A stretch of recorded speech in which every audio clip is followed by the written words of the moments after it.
आप सभी ने यहां देखा होगा, मैं थोड़ा सा एक विषयांतर में रहते हुए एक बिंदु और बताना चाहता हूं। आप सबने अष्टविनायक है, महाराष्ट्र में बड़ी मान्यता है अष्टविनायक की, पर कभी आपने सोचा कि विनायक 8 ही क्यों है, 7 या 9 क्यों नहीं है, 6 या 10 क्यों नहीं है? हमारे यहां कोई भी चीज बगैर कारण के नहीं है, बगैर तर्क के नहीं है।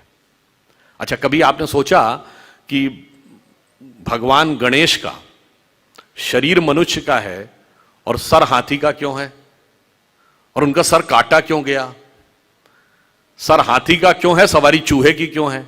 दोनों में बहुत विरोधाभास नजर आता है ना।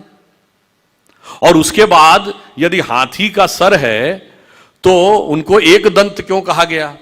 हाथी के तो 2 दांत होते हैं, तो फिर एक ही दांत क्यों है? और अगर एक ही दांत रहना था तो एक ही दांत होना चाहिए था उनकी मूर्ति में, वो दूसरा दांत टूटा हुआ क्यों है? और बल्कि जो आप वास्तविक मूर्ति देखते हैं उसमें टूटा हुआ दांत एक हाथ में पकड़ रखा उन्होंने। कभी आपने विचार किया कि ये क्यों है? इसमें से कुछ भी कहानी नहीं है, कुछ भी कल्पना नहीं है। और गणेश जी किसके देवता हैं? रिद्धि और सिद्धि के देवता हैं, यानी संपूर्ण सिद्धियां गणपति की आराधना से मिलती हैं। गणेश जी का यह और गणेश जी पुत्र किसके हैं? शिव पार्वती के। और शिव ने ही सारे आगम ग्रंथ दिए हैं, यानी जिसको आप कहते हैं ना, आपकी चेतना के जागरण के सारे स्वरूप भगवान शिव ने दिए हैं। अब समझिए गणपति के सारे जो स्वरूप हैं इनका अर्थ और तात्पर्य क्या है। देखिए, भगवान गणेश का वह स्वरूप हमारे अंदर की जो वास्तविक चैतन्य ऊर्जा होती है उसके उत्थान की वह प्रक्रिया को प्रतीक रूप में दिखा रहा है। सबसे पहले सर कटना किस लिए जरूरी है? वह आप अंदर की यात्रा करके अपनी कुंडलनी शक्ति को तब जागृत कर सकते हैं जब पहले आप अपने अहंकार को नष्ट करने में सफल होते हैं। तो आपका सर कटने का स्वरूप प्रतीक ये है। दूसरा, हाथी का ही सर क्यों है?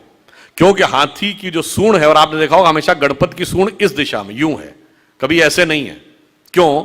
वह उस शक्ति का प्रतीक है जो अपवर्ड्स है, यानी जागृत शक्ति, आपके शरीर की कुंडलनी की शक्ति जब वो ऊर्ध्व की तरफ होती है उसका प्रतीक है। और हाथी इसलिए है कि हाथी के मस्तक में गज मुक्ता कहा जाता है, माना जाता है कि हाथी के यहां मस्तक में एक मुक्ता है, तो वो ब्रह्मरंध्र का प्रतीक है। और जब वो मुड़ी हुई सूंड ऊपर है, और चूहे की सवारी क्यों है? क्योंकि चूहा जमीन के अंदर जाकर अपना बिल बनाता है।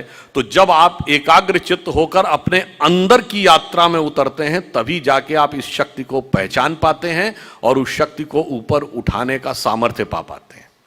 और उसके बाद जब आप 8 विनायक क्यों हैं? क्योंकि 8 चक्र हैं, मूलाधार, स्वादिष्ठान, अनाहत, आज्ञा, विशुद्ध चक्र और ब्रह्मरंध्र। और अब एक ही दांत क्यों है? क्योंकि जब आप आज्ञा चक्र से ऊपर जाते हैं तब द्वैत के साथ वह यात्रा नहीं हो सकती, यानी संसार और ब्रह्म 2 में से एक को ही चूज करना पड़ता है। तो वह दांत टूटा हुआ क्यों है? तो संसार के साथ उस संबंध का विच्छेद करना पड़ता है, उसे तोड़ना पड़ता है, इसीलिए टूटा हुआ दांत हाथ में रखे हुए हैं। फिर आगे की यात्रा जाकर जब ब्रह्मरंध्र तक मिलती है तो समस्त रिद्धियां और सिद्धियां आपको प्राप्त होती हैं। यह उसका प्रतीक है।